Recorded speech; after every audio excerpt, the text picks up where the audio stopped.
నమస్తే అండి. ఈరోజు మనం చాలా సింపుల్గా ఈజీగా అయిపోయే బీరకాయ కర్రీ చేసుకుందాం. ముందు నూనె పెట్టుకున్నానండి. నేను 1/2 కేజీ బీరకాయలు తీసుకున్నాను. 2 ఉల్లిపాయలు, 3 పచ్చిమిర్చి అండి వేసుకుందాం.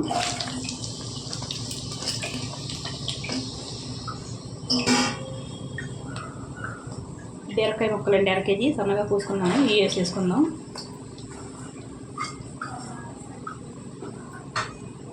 చాలా ఈజీగా అయిపోద్దండి కూర, చాలా టేస్టీగా ఉంటుంది. రుచికి తగినంత ఉప్పు అండి చూసుకొని వేసుకోవాలండి. బీరకాయ ఉడికితే తగ్గిపోతుంది కదండి, దాని గురించి. పసుపు కూడా వేసేసుకుందామండి. బాగా కలిసేలా కలుపుకోవాలండి.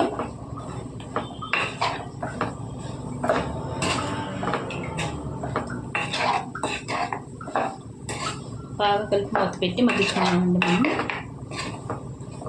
మధ్య మధ్యలో కలుపుకుంటూ ఉండాలి. చూపిస్తాను నేను.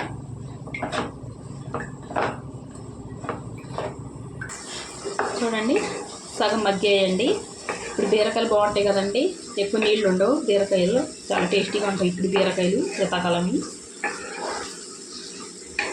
ఇంకొద్దిగా మగ్గాలండి. కొద్దిగా మగ్గిన తర్వాత చూపిస్తాను. చూడండి, బాగా మగ్గిపోయాయండి. ఇప్పుడు ఇందులో కారం వేసుకుందామండి.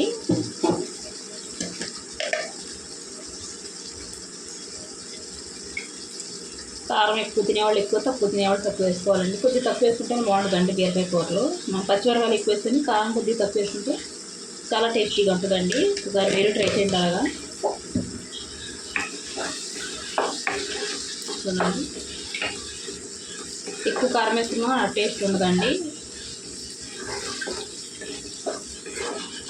కొద్దిగా కారం వేగాలండి. కారం పచ్చివాసన పోయే వరకు అండి, లేకపోతే కారం వాసన కింద ఉంటుంది కూర. మనం నీళ్ళు వేసి వండుకున్నా కూడా బీరకాయలు కొద్దిగా తక్కువ నీళ్ళు పడతాయండి. కొంతమంది వేసుకోరు, కొంతమంది వేసుకుంటారండి. కొద్దిగా వేసుకుంటేనే బాగుంటుందండి.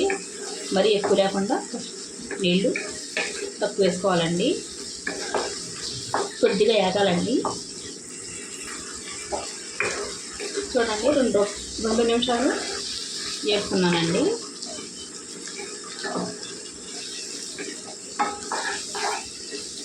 ఇప్పుడు నీళ్ళు వేసుకుందామండి. ఇందులో ఒక చిన్న గ్లాసులో 1/2 గ్లాస్ వేసుకుందానండి.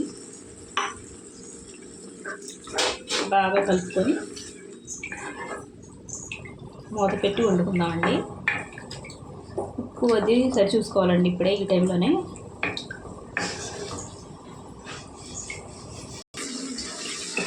చూడండి, దగ్గర పడుతుందండి కూర. ఇంకొద్ది పడాలండి బాగాని. నూనె బాగా తేలితే బాగా టేస్టీగా ఉంటుందండి బీరకాయ కూర. చూడండి, కారం అది అంతా సరిపోయింది.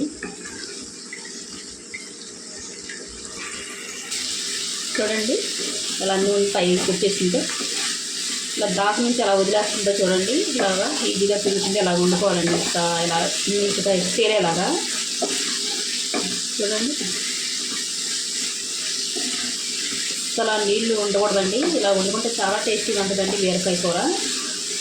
ఒట్టి బీరకాయ కూరతో తినేసండి అన్నం, అంత బాగుంటుంది ఇలా వండుకుంటే. దగ్గరికి అంతని నూనె ఇలా తేలిపోవాలండి. కానీ ఇప్పుడు కొత్తిమీర వేస్తున్నామండి.